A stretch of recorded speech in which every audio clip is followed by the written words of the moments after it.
BetSperts Golf Byron Nelson betting preview. I'm Ryan Noonan, excited to be joined by the director of all things content related at BetSperts, my fellow Max Homa ticket holder last weekend, Andy Molitor. Andy, good week. Good week to dial it back in here. Running a little promo on the back of that, my friend. Yeah, not too shabby of a promo that we're running as well. You guys, I'm just, when I say you guys, I just mean the team that puts together promos, because it's not me. I'm not good at that sort of thing. But Jeepers Cats giving away the farm this week because it's a weird week. Like it is the run up, but it's not a major. So and it's one of those things too. We talk about this a little in betting. There's a thing called sunk cost fallacy. Like if you already made a bet, you can't, you have that bet, you already have it. Or if you bought something, you already own it. We already have a shitload of Fanatics gift cards. So we're going to let you take advantage of that. If you sign up this week at BetSperts Golf for the yearly membership at $99.99, I'm just going to give you $100 in Fanatics gift cards. Basically, just go buy yourself a shitload of hats. Go get a bunch of rope hats. Go get a cool shirt. The logo, every year, I love the logos for the PGAs. They really do a Harding Park one was probably my favorite with the bridge. But this week, it's a good one with the clock tower this year. So pretty good logo. Go get yourself a PGA championship hat. That's kind of what I have my eye on right now. And yeah, take advantage of that. If you have any questions, I don't know what to tell you. Go sign up. There's nothing, like, we'll just email you a gift card code. You don't have to do anything. Jeff, how's your life? Pardon? Jeff, how's your life today? Keep on keeping on. That's about it. You don't I like want to the get shirt. I like the shirt today. It feels very summery from you today. It's the weather's changing here. I'd probably have a tea time later today. But that's for another time.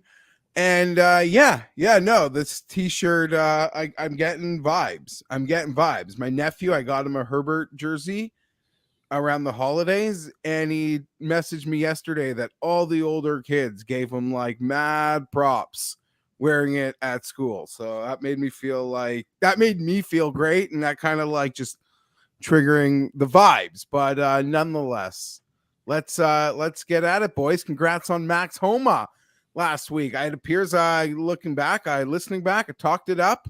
Didn't bet it myself. Was in that yard, when you're like the cattle auction or the horse auction, buying the horse. Like I'm staring at the pony. I'm gonna pick that one right beside it. Who's gonna play well but come up short. But hey, it seems so obvious and so silly because there's even a lot of the same logic I probably used to bet Cam Champ the week before. Like just great player, wins, like just all those like simple, like don't overthink it narratives. But when you're cold, maybe you overthink things. So I find myself in that situation, but I'm not going to change anything, I hope. No, we're gonna get you on the board here soon. You're, like you said, you're in the ballpark. You've been sniffing in the right spots, taking the right ladies out on the dance floor. We just haven't been able to bring any of them home yet. So we're gonna help get you guys were you were all over it. You must have been the captain and talking Andy into it last week. I had to have played a supporting role because you already had the bet in. I should have tagged you and like done a an Academy Award speech where you thank everybody, because it was part you, Jeff. Like I got on the show last week and I said, I went and listened. I found this part. I said, I love Max Homa here. He's checking all the boxes. He looks good to me. I like to play him. Probably just going to use him as a top 20. I can't see him winning this. And then Ryan had him, and you got in my head with it. And then a cavalcade of other characters, the Link Calhouns of the world, the Will Brinsons, the JTs. We ended up using him in our one and done. I ended up using him in a different one and done. So and then also just digging deeper into some of the stats. Like at that point, I had Sepp Straka was my whole outright card. What was I going to do? I had to add a couple. So I ended up adding Answer, Connors, and Homa. And it was nice because I got the shit kicked out of me at the Kentucky Derby. I needed that outright to have like a break-even weekend, That's not never gets fun. I've been getting the shit kicked out of me everywhere, like just full disclosure. And I'm not even a big like daily better. I try not to like just be betting baseball day. Like I just don't want to get sucked into that vortex, I think is a good word for it. Now, don't get me wrong. There are times wives can go out with the kids. I got nothing to do. Like I might just either bet the Jays or another game recreationally. But I had a big play on Man City to advance because someone tipped it who I trust, and like they were 90 minutes or like maybe 10 seconds from getting that done. And they're my FIFA team, and that's the only game I play on PlayStation 5. So had to ride them in a tentpole event, Champions League semi. Had that horse that lost at the wire to the other guy, the long shot. And I had a big parlay on that fight. I'm not a UFC guy. I bet the girl where the fight didn't. No one threw a punch. I didn't even watch fighting. So I'm like, just feel like everything I'm touching feels like it's just like cold, like anything I touch. So I don't know. We got to get this right. There's a major next week, and I'm quite fired up. But until then, a strong field the week before, which is kind of weird. Yeah, especially considering the track we're on. You would think last week would have been more of a PGA Championship prep style course based on how it played in relation to how we're expecting TPC Craig Ranch to play this week. So, and do you think it's probably the proximity to the course? Or a lot of people, let's say, we talked about other places, Harding Park, and some of these. If we were playing in the Bay Area, would it be as appealing to be like, oh, I'm going to go play in Dallas this week? Where it's like, hey, we're 220 miles from the course.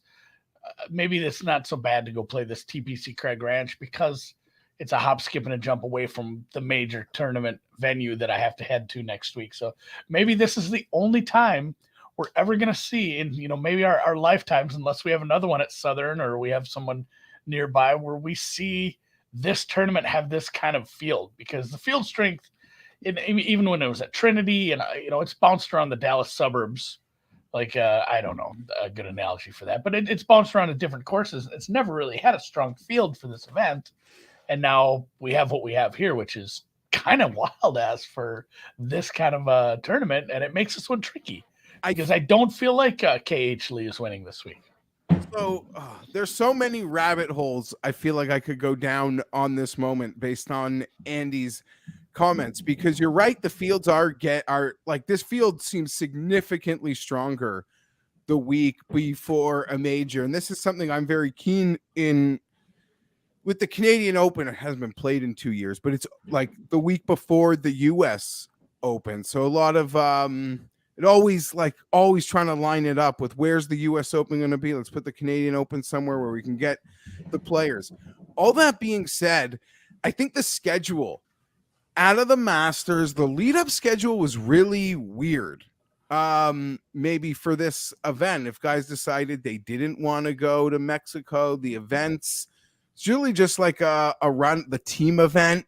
Like, it just created this weird bubble that, like, we gotta, like Golf Hardo made fun of because the fields weren't good enough or whatever team event, but it did create maybe some awkward opportunities. There wasn't like a standard WGC. Those are gone. No tentpole event to sort of flock these guys. And now we have this Dallas event the week before. I'm also of this mindset that I think going forward, we could see these field strengths getting stronger. Not so much the week before the Masters, because that's kind of its own thing. But I think there's kind of a paramount of importance maybe being placed on a lot of these younger guys. Like, just winning matters. Like, win, feel good, let's go, keep the ball rolling. They all seem to know how dominant they get, like, after a win. That, like, why, instead of trying to, like, peak for that simple moment of the major, I don't know, get that lead-in form. This field's incredible. This field, compared to previous ones where we've had a lot of pretty bad winners, I don't think that it's possible that so many of these really good players, there has to be an A game in there. Like, normally the week before the major, it's like 60-1 above. You got to, like, kind of create narratives if you want to go lower.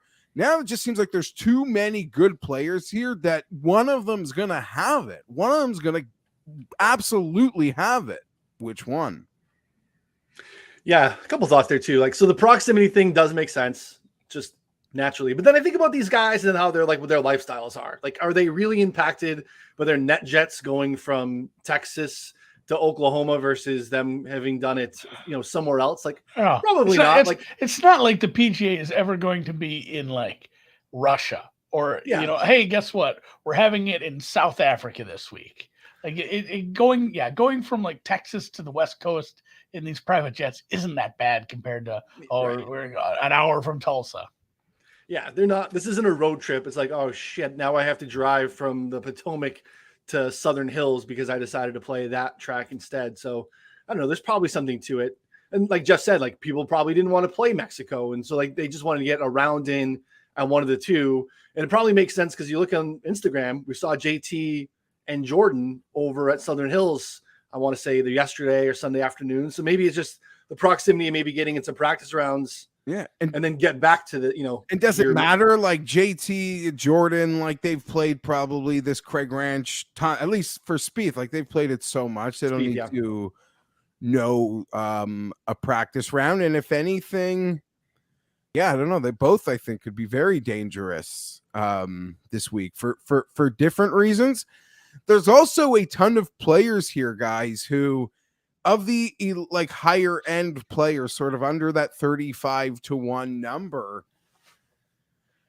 like for their own like mental narrative street, they take a lot of pride, and there's a lot of like winless droughts or like a winless superstar and winless droughts in a lot of these guys. So there's no, I think, opportunities wasted. And for a different like JT, Xander, Brooks, they probably all have their own differentiating reasons for wanting to be here, but they all are hyper aware of how long it's been since they got the big check. Yeah, well, that's a good point. I think you want to get the win. We've seen Scotty like roll wins. You aren't then crossing yourself off at the PGA Championship by winning at Craig Ranch. So you'd rather have that form roll in, Andy. And it's a good check. Like this isn't, I looked at this, sometimes I don't quite understand what the criteria is. And I think sometimes it's just the sponsor giving a certain amount of money, but this is not one of those $8 million, events, one of these lesser events. Like they play right before the API. This is and this comes from one and done research already for the week, where we have a list of all the events left and how much the pot is worth in each. And this is like the sixth most money you can win of the events that are left. And that includes, 3 majors in the playoff.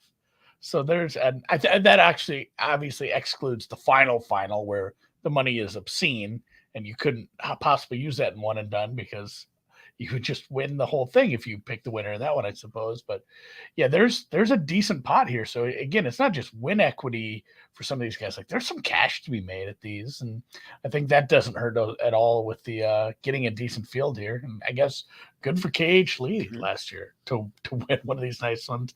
It's harder for me to picture somebody like that popping, but just because you have a high end field doesn't mean these. I need to call it like Geoff's gang. Like the 30 to 70 guys, there's still so many of those that can win this week. Like I'm caught in the middle. I have a very small card at the moment. It's got 2 guys, 24-1, 66-1. So like I could do anything. Listen to you guys, hopefully this time. The problem now lies in that everyone says this course so easy, 25 under, like that's what we're looking at here. And we always know those type of events open up the whole field. So yes, the field is stronger. It's a week before a major. I'm certainly not, I'm expecting 1 or 2 of those guys to have it, like just by sheer probability of who they are. Like there's not all of them are good. There's too many of them here for it to be a KH Lee versus Ryan Armour, like at the finish line type of numbers and battle. But we've seen, the famous like Rom, the famous clip of the goddamn putting contest. It does feel like those ones always open the door to those guys to just go in fuego, have their great rounds, catch their lightning in a bottle, and be there at the end with a real big chance. So I kind of just keep catching myself going back and forth. The field is just so much deeper than that, and who's won these? Like Spawn, Higo, KH Lee, like run off the last handful. Aaron Wise. Aaron Wise. Wise. Oh, weird. Ryan knew that. Yeah, run off the last handful of the week before a major. Now, if you go more longer term, which is always smarter, well, that's like it's more of a closer to a 50-50 in terms of like quality. And I should say odds because sometimes, like Russell Henley, it feels won the week before major at like 28-1, Houston Open. But yeah, so I'm going back and forth, honestly, having a hard time, and Mayo's in Paris. So I didn't get like my first sort of like just sort of debrief and, cross off a lot of names, which is the important thing. So I'm still standing ready to go anywhere. I struggled looking at this course. It's funny. I sometimes I'll do some research trying to find some stuff that isn't just like the main 5 or 6 shows, which again, Geoff, you're part of one of those. I try to scroll down Two YouTube. of those, Andy. Two of those. Yeah, 2 of those. Well, I didn't even think of the Mayo show. I was saying this one. But yeah, I scrolled down the YouTube. Like I type in TPC Craig Ranch, and then I scroll past all the stuff from this week and look at, is there any weird stuff I can dig in on this course for like from non-betting people? And I ended up finding this did being a betting or DFS preview from last year, but somebody had like a 3-minute interview with the course superintendent last year. And this guy, before the tournament even started, and, remember, this was the first year they'd played here, because it was, I think, at Trinity before this. And he asked him right at the end, he's like, I don't know, what do you think wins this tournament? He's like, low to mid-20s. Like, just matter-of-factly. Like, the guy just called it. Like, I kind of want to call this guy if he has such a good feel for this course. But he just said, like, and I think a lot of what he said still rings true. They haven't made big changes. He's like, a lot of guys hit the ball a long ways, and these par 5s are all reachable in 2 if you get to it. These 3s are long, but these are, they're pros. Like they're hard for you, but a 210-yard par 3 is not super difficult for a guy who's, hitting that shot consistently from the fairway onto a green. These 200-yard approach shots, like they get to do it off a tee. So it's still a super easy course. And I think as much as I hate it when we do get to just look at bomb and gouge guys when we turn into a putting contest, kind of what we're doing this week. So length, and if it's not windy, it's just opportunities like length and scores. But it was windy last year. It was windy last year, and they still got into the 25. It was windy, and like it's the water's there, but the water's not really in the way in a lot of the holes. So like there's this literally has no defense unless we get hurricane winds or if it rains sideways. And honestly, if it rains enough, it's going to make the course easier, because if we do have this hot Texas weather and the greens are dried out a little, that'll make things a little tougher. Otherwise, it's going to be 25 below again. Yeah, Jeff's point was the last that I had, was that these softer fields, or this like softer course, brings everyone in. And I've gone back and forth a little bit too, but I also did kind of, what I have on the card so far is a little bit more of those deeper guys. I mean, I have one, interested to see who Jeff's guys are. I have 124. And then I have 4 guys in the 65 to 80 range, because I think that there's just some win equity in that range. And I think that this is, again, if it gets you to a irons and putting contest, there are a number of guys that can be in this mix. Now, to Jeff's point, we have 9 of the top 20. 1, 2, 3 of these guys could go scorched earth and run away with it. What we saw with Rahm just being significantly better than everyone else in the field, but these courses bring everyone together. I'd much rather have these elites on tougher tracks. We saw it even last week, like cream rises to the top in those courses. So these guys are all professional. They're all good. So when we're throwing, darts with our irons and having to make some birdies, you can get some guys deep down the board. So easier in a sense, in some ways, to pick a winner. Listen, Phil winning last year, the PGA, still makes me think we're in some sort of goddamn like Truman Show simulation, especially like all that lead up talk, like the longest course. I know it didn't like play to that true number, but longest like course we've ever played, Phil Mickelson won. So it's so messed up in that respect. But anytime like US Open, PGA Championship, it's just so much easier to just say like, okay, like I'm just cutting this whole field down to 50 guys. Like, you know, from there we can work like realistically. You know, it's probably more generous than Brooks would do it. But if you don't have some sort of length and if you're not accurate, then you're just like off the list, long and straight. Like that's where the starting point is. And the only way you survive being not those on the first way is being like a magic man, like a Spieth, or when you know, like read when you're comfortable with it and that sort of thing. Like you're banking on that sort of magic man way. Those are the only ways to do it. Here, like everyone sort of just, I don't know, get to really dismiss anyone with like any sort of form. Who gets your money on top of the board? It's just, yeah, I don't know, I'm repeating myself, but that whole, it's so easy. And, you know, everyone, you could even, guys from the Champions Tour, like the Corn Ferry would come up and could place like top 10 potentially in a situation that this week represents. This is a track they've used in the Corn Ferry a bunch and Q School. So you got a bunch of guys, you know, that are, you know, towards the bottom of the board that are actually pretty familiar with this place because of that. So, Geoff, who got your money at the top of the board? I bet Will Zalatoris. Like, listen, Same. kind of guarantees gets my money anytime you'd be over 30-1. And I played some of those like the 40 and the 50-1 365 odds boosts that were out there for next week. If they're suckers bets, they're suckers bets. That is what it is. But I'm in on it. There's just too many things pointing to this happening. You could argue that it's like we talk about a lot of weeks getting cocky, trying to call the win, but it's a week before major. I didn't want to overthink it. I just knew I wanted to bet him. I bet him for all the obvious reasons that everyone who bet him is. It's my only play at the top of the board as well so far. I mean, local kid, he's got to get the win. Like he's not going in here to just walk through to get ready for Southern Hills. He doesn't have that ability. He doesn't have a bunch of wins in the bank. Like again, if we're getting into a spot where distance matters and long irons matters, the putter again is continuing to get better. He is like barely a nick below field average on the season. So like, I know that that's the weakness in the game. We all remember Farmers. Yep. That was painful, especially having that ticket. But like, this is a guy like Geoff. I want to be wrong on him. Part of me like thinks he's underrated.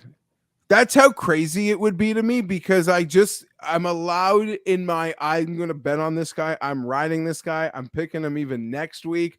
Part of me is allowed to be like, I allow myself to live in a world where he won the Farmers and literally what that probably makes his odds for even how short they already are.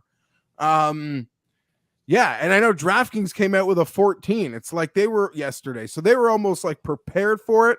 I know we see sometimes they go really short out of the gate with some of the bigger guys, and they're happy to give you some friendlier numbers down the board. But you can make the case that it's silly based on some of the guys right around him, Ryan, but I can't resist. I have to. Never silly to me. I'm with you. Like there's the skill sets there. You just have to be able to move past the fact that like, yeah, he doesn't have a win, but like, I don't know. Those things matter. And I think being able to close matters. We've talked about that. Like, we saw that with Max last week. And I think that mattered. He had been there. He had tasted that on Sunday. Nothing matter. Like, if you ask somebody at Christmas time, like, whose career would you rather have? Scotty Scheffler's or like name so many players. They would have picked the other player. Mm-hmm. And like now it's like laughable to think that's the thing. You can't do anything until you do it. So I don't like care about any of that stuff.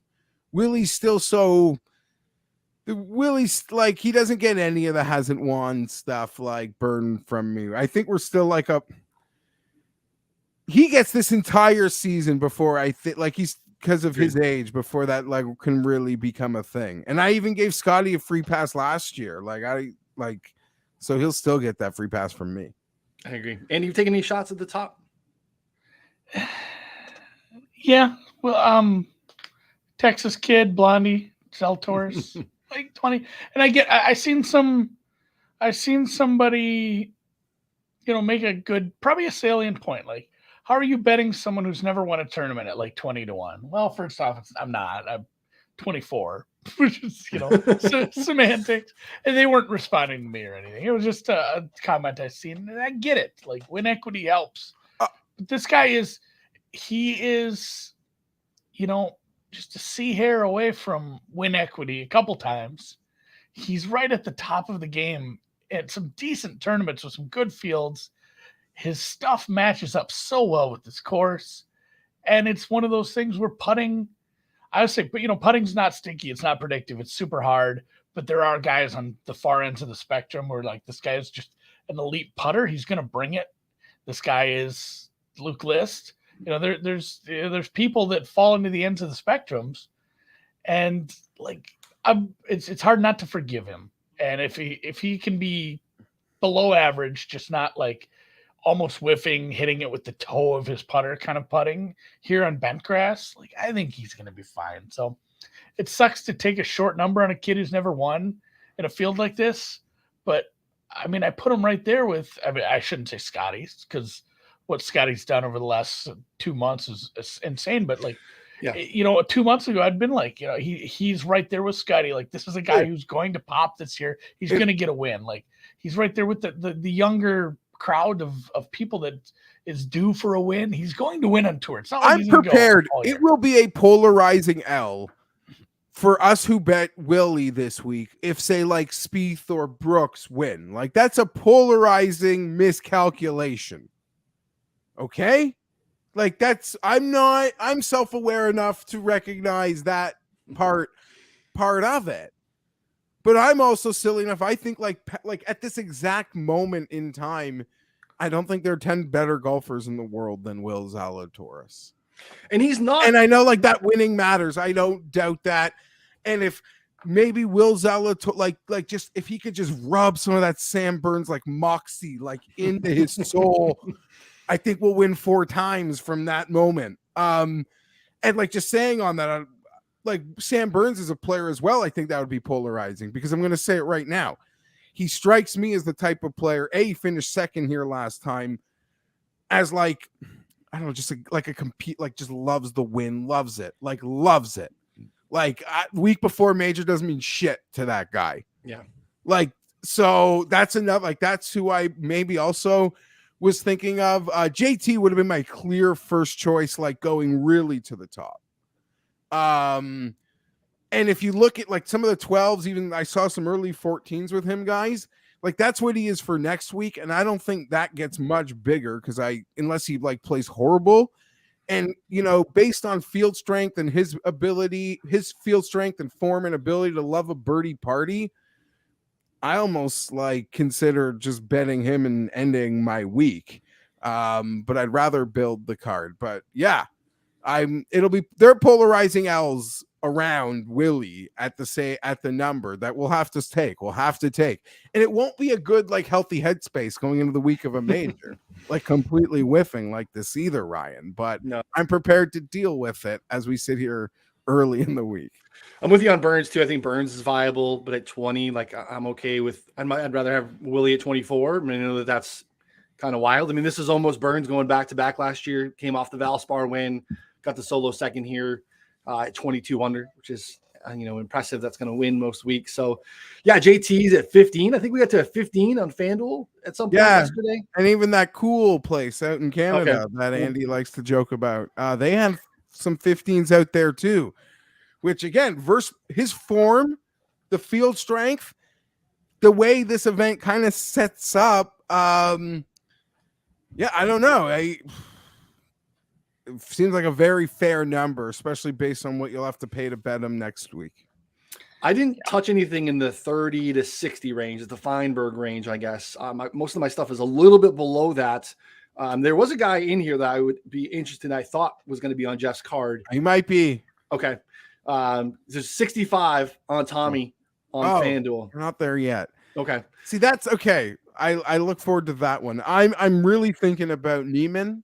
Okay. I think the birdie rate lines up, just sort of an elite player in the 30s. Honestly, I'm prepared for him to be in a new stratosphere at the end of next Sunday too. Like, I think, like, if sort of the early in a lot of the early stuff that I have done in looking at next week, in trying, wish the number was bigger, but in trying to that like 40 to 60 to 1 range, just long straight bent grass, like he checks so many boxes. Andy, if you're a line sleuth and you like can find a 60 for me on Neiman, because the best I found has seen is 50, you could let me know about that. But yeah, I'm really considering him. But other than that, the range, I don't have anything here. I'm gonna take a pass on Brooks and feel stupid if that hits. And Hideki hasn't played since when? Well, he came back for the one. Yeah, he came back for that one. And that's the thing too. If I can find quotes in the Japanese media, or God knows where I have to dig these out. If I can find somewhere where he is feeling good, like he's 34 to 1 some places, he should be priced like DJ. I just feel like he's had a pretty clearly whatever he had is significant. Yeah, we haven't seen him since the Masters. So like he had to miss the Masters. So I don't like, is he the type that's gonna okay, I don't want to, what am I trying to say? Like, he seems to be coming off a significant injury that caused him to miss the Masters. Or maybe I'm a horribly timed injury. I don't want to make it like significant. Well, yeah, he played the Masters. He T14. That was the last time we saw him. Okay, thank you for that. Yeah. So he's just withdrawn and everything since? Yeah, nothing since. Yeah. I don't know. Like, he could be so weird with the schedule. Now I'm starting to think that's not so horrible. Yeah, 34. He could drop out of, if he's healthy, he could drop out of a plane and win at 34 to 100%. I actually don't doubt that one bit. Yeah, that's more appealing to me than some of the other guys at the top of the range too, because he really should be there. He should be really, if we had seen him at all, he goes to, I mean, I don't know what he would have played last week or something like that. You could feel a little bit better probably, and you'd see him more consistently probably around the 25 range than some upper 28s, 30s, 34 on FanDuel. On deck, he's the best number out there currently. So, the best number I see, Jeff, next week on Neiman is Superbook at 50. Seen a lot of 40s, 45s. Yeah, I guess that should be higher, but maybe not. I don't know. Maybe I don't know what I was expecting. Yeah, we'll do Southern Hills to wrap up at the end. Just some. Yeah, I guess. On that note, like, there's not a number out there on him that makes me feel like I need to run to bet it. That won't be out there when it adjusts. To your Tommy comment, I don't know, just like birdie party, like scream Tommy. No, that's my question. That's why I held off, to be honest. I think he's like really, and there's 65s out there. There's probably better numbers than that. It's just, I never bet the guy. The irons have been really good, and that's when I did the digging on the birdie rate. Like, he's like 80th in birdie or better percentage. So the irons and the long irons have been so good for him for a solid 2 months. The driver is back too. That's really what went wrong for Tommy for a solid year or so, was just consistently losing strokes off the tee. But he's back to being a little bit positive. He's not quite where he was, but again, I think the irons are making up for that. He's putting lights out for a solid 2 months here. So it was interesting to see if he was on your card. Maybe. I'm kind of cool to it initially, thinking this doesn't like scream like it's gonna a Tommy place, but you just put a sell. I saw Josh Perry, who I really trust. I saw tipping old Tommy. I have had pretty much that identical number though. Bet Mav McNeely this week at 66 to 1. Same. He sort of his game just seems really complete. It seems like it travels very well. Like, going back to me wondering like how he would do it in Florida, but the long irons, just they're right there for him. sort of fits everything. I'm sort of everything I want to bet that isn't like one of those top higher profile players. I kept coming back to Mav McNeely. Situation seems perfect. Yep. Perfect for him. Par 5 scoring, guys. I think he's third. He should, like a lot of guys, eat these up totally. Yeah, so I'm in on Mav. So Willie and Mav are my bets. And yeah, I don't We're gonna get one this week, Geoff. I love it. Yeah, par 5 over the last 36. Yeah, Only Scotty has got better par 5 scoring numbers than him, McNeely. Gooch, yeah, good. Scotty. Honestly, yeah, Scheffler, Burns. Everybody's betting Sam Burns. I'm not there with Burns, but I don't know where some of these guys fall in the price ranges yet. I just have a bunch circled that I haven't bet yet, but there's probably 2 guys coming out of this chunk that I'll bet. They're kind of falling in this range we were talking about, but Aaron Wise, Adam Hadwin, Seamus Power, Mito Pereira, and Mav. Like, of those guys, probably 2 or 3 of those guys are filling out my Zal card. Like, it's just going to be Zal and 3 guys from there. Ryan, I don't think you could probably talk about Aaron Wise in a negative light, but does anyone in that list, is there any red flags from any of you guys that you want to talk me out of one of those guys? Can you say it again? It was Power, Mav, Hadwin. Yeah, so we'll start Aaron Wise and Adam Hadwin, and then Power, Mito, Mav, and yeah, it's kind of probably where it stops. Those Power for me currently is not a guy on my radar. I don't know. I wanted him to do a little bit better. I don't love the form. I think it's just he's dipped off a little bit. Yeah. So I think he's going to pop in a lot more long-term pulls. If you're looking at last 50 rounds, last 6 months, something like that, I think maybe those are skewing his numbers. I got Wise at 65.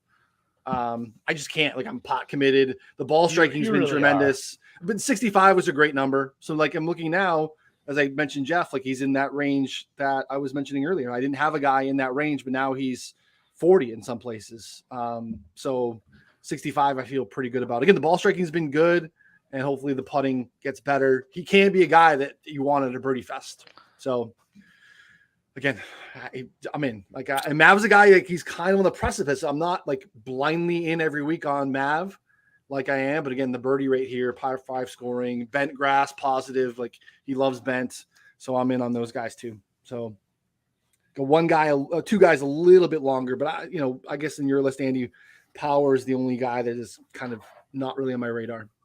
Yeah, his form is a little less than great. He's one of those where it's if it does turn into a putting contest, he's one of those guys I listed. He's the one that's just what about this guy can get through a round on very minimal putts, and maybe the rest of it doesn't matter if it's playing, mediocre power for the last year. If he gets there and he just wins it down the greens, for sure.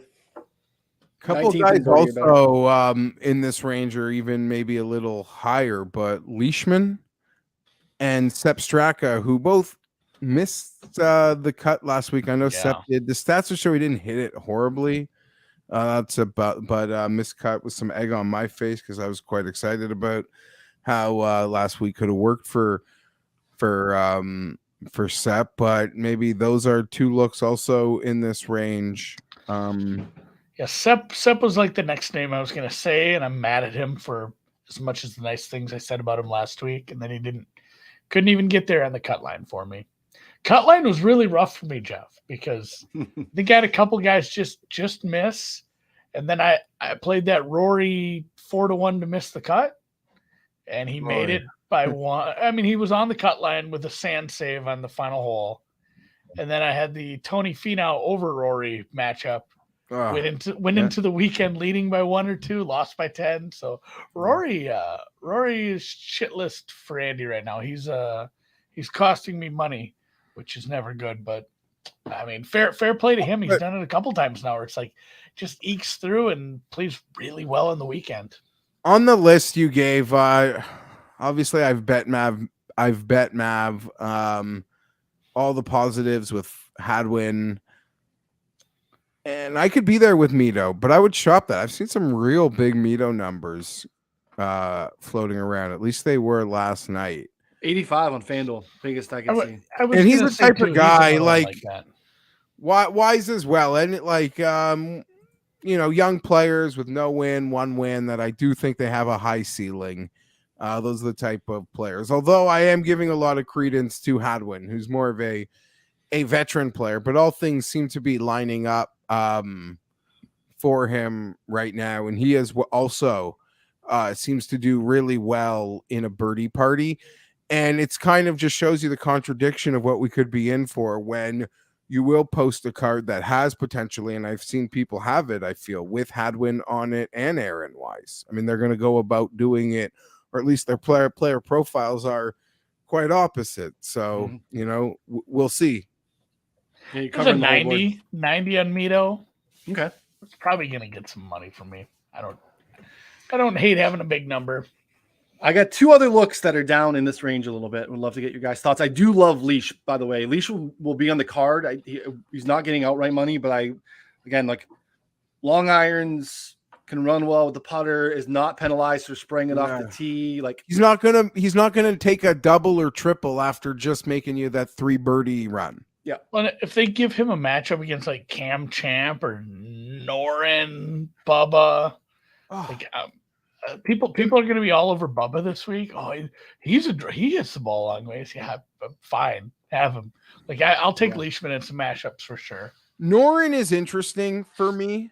I almost like him as much as Tommy Fleetwood, like big picture, and it's actually got to be really painful. Imagine being like hardo European tour like golf guy. Like there's some great players that have like 6, 7, 8 Euro wins, and they do it in such amazing fashion. Noren, Fleetwood, Fitzpatrick, who's clearly younger and seems to be the class of like this group, but so much trouble getting over the finish line here. Not for opportunity either, especially Fitzpatrick and Tommy.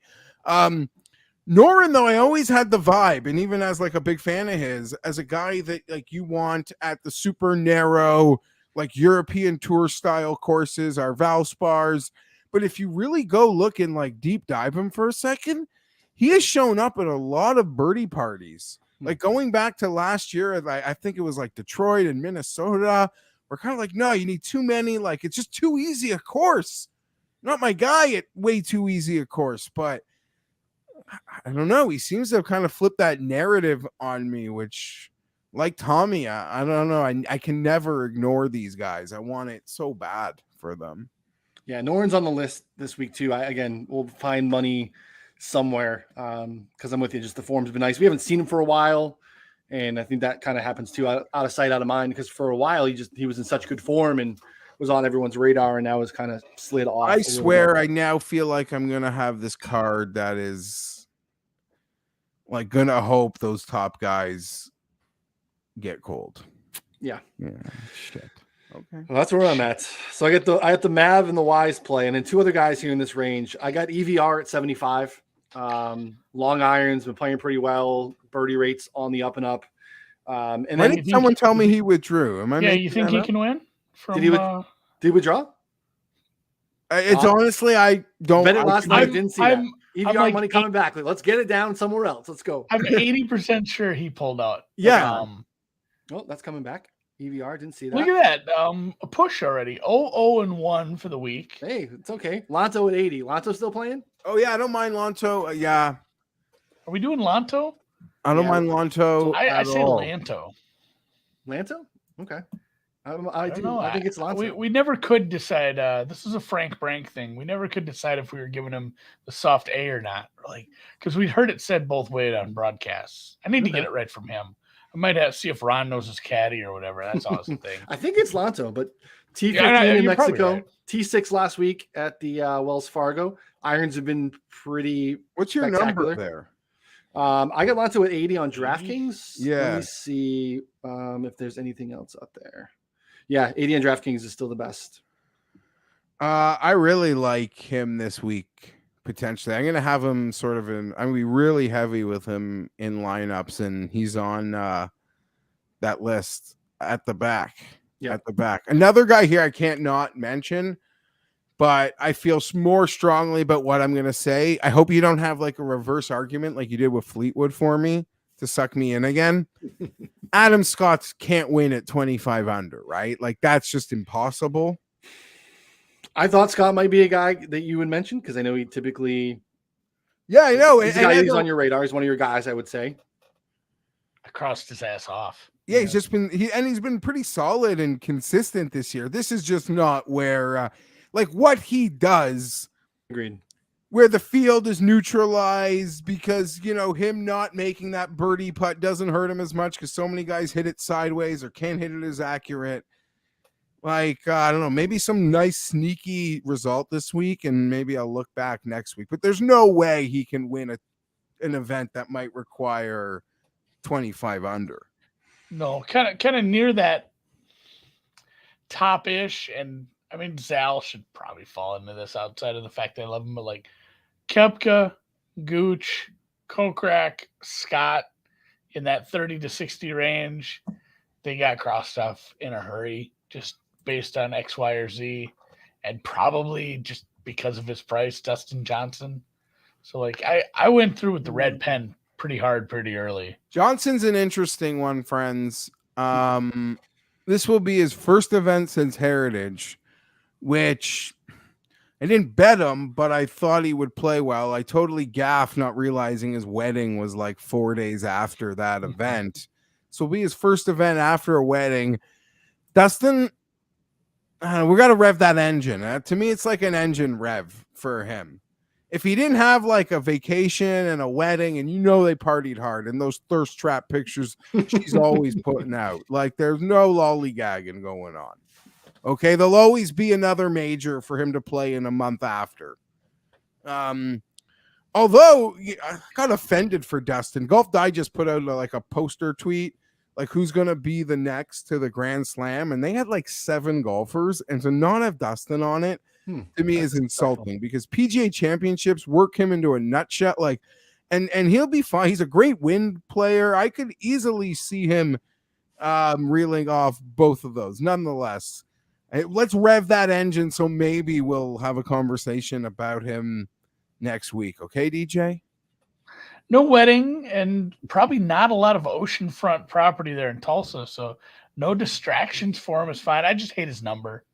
Like here, I don't think the motivation's there. If there is motivation, it's for next week. Wise going off at 40 also sets the stage, Ryan, where if he plays really well like he has and doesn't win, the number is just gone. The next time we get out of like we get into a field that like suits him to a T, he will be crunched to like Corey Connor's light range. Okay. Just giving you a heads up. Well, so I got the 65 on. Yeah, when you finally win on Wise, like he's gonna have like 7 T2s, and you're gonna win on Wise. I just mean like the worst 3M at like 18-1. Yeah. The worst thing that happens is like that player that's like you're just riding with him, but now he's playing great, and every week that number just keeps like getting sliced, and it gets to a point. You have 65. Anything over 50, like you can never complain about it. I don't give a shit. It went from 100 to 50. That means he's playing well. That means you want to bet him. Right. Like there's a reason that freaking happened. There's a lot of guys I like that would have gone from 100 to 150 and no one wants to bet him. Right. So, yeah. But the point being is you like lose the number without getting the win if this happens again this week because he's going off at under 50, probably as you mentioned. The 40s seem to be the market consensus now, at least as we're through Monday onto Tuesday. If he T5s again, it's gone. Like the number is gone. The golf CLV is not quite as delicious as the football stuff. You're putting nightmare scenarios. I'm putting like, this is what happens to Ryan. He's right though. It sucks. He's right. Like, it sucks. Like it sucks. A player you really like, you've been rising. You're a fanboy of, and then you're going to lose the number without even getting the win. Like that's the worst. Kind of where we're at thing that happens. You'd rather him have sucked and still be 80 and try again. Yeah, I mean we're coming off of 2 weeks ago a 130 at the Heritage. I mean, and then T21 there, T6 in Mexico when he had like the lead for a little bit and flirted with some stuff. So yeah, I mean, you're probably right. He will not get me whole when he wins Detroit because he'll come in at like 15, and of course I'm so pot committed I'll still win and I'll still be upside down on Aaron Wise, and we'll wait for the next Byron Nelson and hopefully he can run hot. But if a book offered you 30-1, right, and it's not a major, they're not going to put these up, but like if a book offered you 35-1 on River Highlands, Detroit, and Minneapolis, like you just bet all three of those, right? Take it. Because he might have a shitty number at one of those, depending on those fields. Like some of those fields end up with like one or two good golfers that show up for some sponsor stuff, and then it gets kind of rough from there on out.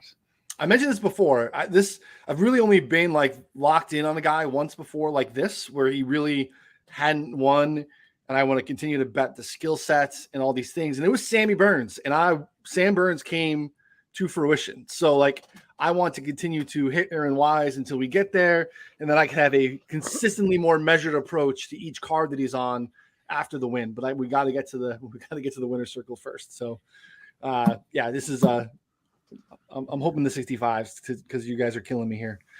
Any bombs, Andy? I took one. There are a number of guys we talked about, even a couple before the show, that are down in the 100 range. Just a sprinkle for me down at this point, because again, the meat of my card there in the mid 65 to 80 range. Although now I have a new bet to make probably with EVR out. It might be Leishman, but I could be sold on something else. Smotherman. I mean, if you want to bomb Smotherman, I guess.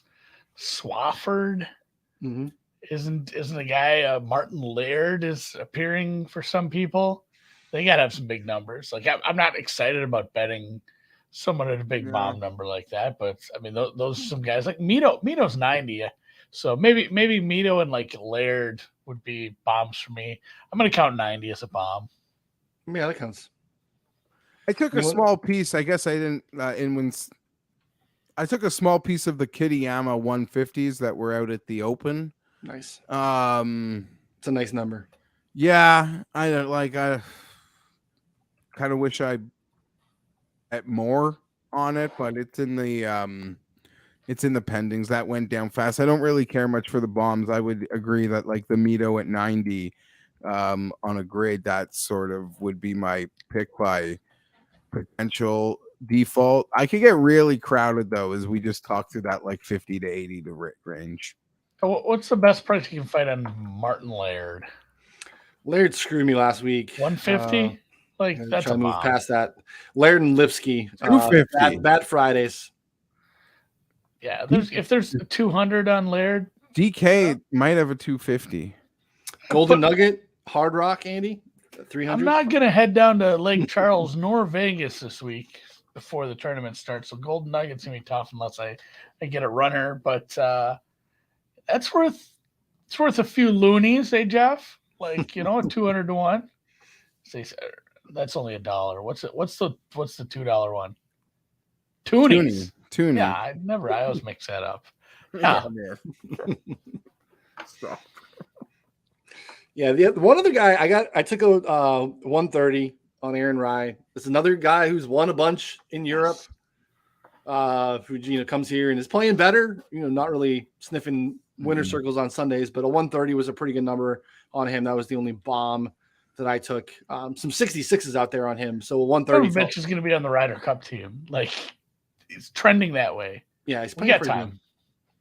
Yeah, there's some big numbers on him. There's very, very wide swath of numbers on Aaron if you're interested in him. So, I like the Kitayama number on the 150. And basically seeing hundreds across the board on him at this point. So, real quick at the top, we'll shift here. Southern Hills. Geoff, I know you talked about not getting into anything too much ahead of time because we do think we'll probably have a reshuffling of the board. Everything kind of is grouped up currently. You mentioned Neiman. You mentioned long and straights. Really tough. We're looking at like almost 7,600 yard par 70. Only 2 par 5s. Both of them are like over 630. This is going to be a PGA championship. It's going to be a test. What should we be looking for here as the board kind of plays itself out and starts to move early next week before we meet next Tuesday? Yeah, I mean, listen, normally the week before the major, I'd look at this board and say there are very few players whose numbers could get shorter, but so many players are playing this week. You know, you mentioned the amount of players top 20 in the world that are playing this week. So I think there could be a lot of movement potentially in a direction that you don't like. As even mentioned Neiman, like if I'm not going to bet it, I'm not going to run to bet 40. If he has an outstanding week this week, I could regret that. Bring it back, though. I do think there's so much competition in the marketplace that we're going to have to get a pretty quality reset here, guys. And much like, you know, those outstanding odds that sort of developed for the PGA for the Players Championship, when there's just such a big field and there is quite a wild card element to the event historically. We saw just so many attractive betting options. So that's what I'm hoping for. Not really certain what we're going to get, but that's what I'm hoping for. And have you got anything down so far, Southern Hills? No, I'm not the biggest of, hey, let's get an early number on guys. Yeah. Just because I've had bad luck with it. And it turned me off on doing that pretty quick. But and obviously we're kind of close to it anyway. I'm not at the point where you know, like the people who got really early numbers on Scotty, it was great for the Masters. Like, good job, you got massive numbers. I think it's probably too late for a lot of that. I know people who did that for basically all four majors. When they add early, like, hey, this kid's about to pop and win a tournament, they add it for 2, 3, 4 majors ahead of time. And so I know some people that have Scotty numbers for this that are obscene. This was the one, though, Andy. This was the one. Like, if you did Christmas shows and you're like, I like Scotty Scheffler, he's going to win a major this year. To a person, this would have been the power rank number 1 major. Like, yeah, I would have gone here. Forgetting US Colin, Open, then Masters. Like, this would have been before he won the event. Now, because Scotty'd been so consistent and just so fabulous, you know, in so many of the big events, it's not like people were sitting on 80s. There are a lot of 40s out there that would have been the Christmas time number. But this was the event that if you were a Scotty guy, this was the one you probably bet, you know, in football season, whether you matched it up with something or just Christmas time season previews, this would have been your power rank number 1 most likely major. The fact that he's won 4 times leading into it, I don't know like how that changes the win probability, but your ticket is worth 4 times more today than it was then. I'm sure. Yeah, I'm sure those were 40s, Andy. I mean, those are probably mid 30s. It's probably you found. And then even in the spring when it was apparent that he was going to be playing high level golf, there was 30s. So some people get some nice numbers there. I can tell you some numbers I won't bet. Tiger at like 40. Some of it's sorry, Geoff, but Tommy Fleetwood at 50. Like there's some bad numbers. Yeah, I'm just looking at DraftKings right now. I mean, there is like you always talk about the reshuffle, the reset. There will be a reset. Here's the thing: they don't move, they don't get better, Andy. So a lot of these numbers, it kind of takes. How do you put this? There are a lot of factors that I think go into it, and we've seen some readjusting now because it's closer. But up until a couple weeks, it's only one-way traffic. So no one cares that a guy has been struggling at all. Their number is just not going to move. I would say Sam Burns at 40. I think that could be a really nice number. I love to bet in that historically very strong first-time major winner range in that like 30 to 60 to 1 area. So obviously for me, like Burns, Willie, Neiman, you could already guess. Like that's where my head is at. Shorter guys, if I really had to make a move on a power player, I'm telling you, I think Patrick Cantlay might be my elite golfer of choice. I could argue other than Scotty Scheffler, his resume is, I'm not overrating the team win. It's just such a fantastic body of work outside a hiccup, like a condensed hiccup of golf before around the Masters there. It's just been exquisite, and I think the course can work perfectly for him. Played Early really in the well at the year, too. Heritage. Yeah, and early in the year too, I looked at stats and I said it's Rahm and it's Cantlay and it's everybody else. Like there's a fair gap between those two and third. This was back in January before Rahm played poorly and Cantlay hasn't done all that. It's been some You odd could names argue and some he's of the been depth, the but like I'm second still best there with him. golfer in the world. No, I'm still there with him Since the start of the year, despite only having a team win, which is kind of embarrassing in some respects. But it's literally a nose hair from us, him having the same resume as Scotty outside of the Masters, which is a big thing to say, but the Masters, but like just a multiple win, exquisite season. And I think Southern Hills looks like it could be a great venue for him. And winning is hard. We've been over this. Like John Rahm basically won an alt event, and that's it. I'm going to have money on guys that have stuff. never won majors before. Like I can already tell. Those are the guys I like to bet. That's who I'm going to want to cheer for. Yeah. We talked about that. I want to have a guy that's, some of these guys have already been there. They've already had it. You want to let someone else get a little bit of the shine. So like maybe Victor, like, I don't know, feels like a while. He played the team event. It feels like it's a lot quieter on like the Victor Hovland hype train. I thought we were going to have all this Oklahoma Victor Hovland stuff for this. Yeah, week. I guess that's going to bump it up. And every Big 12 golfer apparently like simply adores this place. So we'll hear a lot about that next week. And it's always fun to watch on Golf Channel. They'll replay the Tiger win a lot, but I enjoy it. I get sucked into just watching it, seeing the course, and just looking at anything. Yeah, be interesting to see. I'm interested to see the shuffle because you get the Morikawa. If Morikawa gets to 20, that's almost an auto play at a major. 16s. I would say if anyone's looking to get down early, just looking at some trends. If you happen to have Superbook is very, very generous compared to the rest of the market right now in pre-tournament odds for almost everybody. So just kind of as a call out, if you are looking to get down, Neiman. They have Neiman at 50. They are the best number on Neiman. Yeah, I've seen some 50s. That's the number. And maybe I'll have to just come to that acceptance. But no.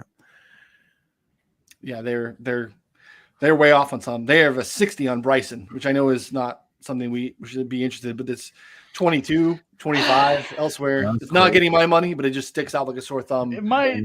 Yeah, 60 is rich. I still worry about his hand. Like I hate backing injured players. So yeah, I bet answer last week.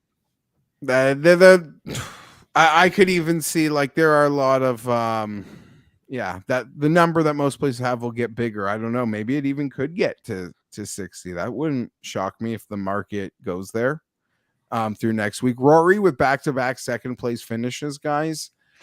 There'll be a lot of love for him for sure. So gratefully so. Should be good. We will be back to do that in the same spot next week. So DFS show later this afternoon. Again, if you're watching on YouTube, subscribe, like button, all those things, podcast form as well. Check that out anywhere you listen to podcasts. You can find that. So for Andy and Geoff, don't forget show notes. Sign up for the freaking site. It's free this week only.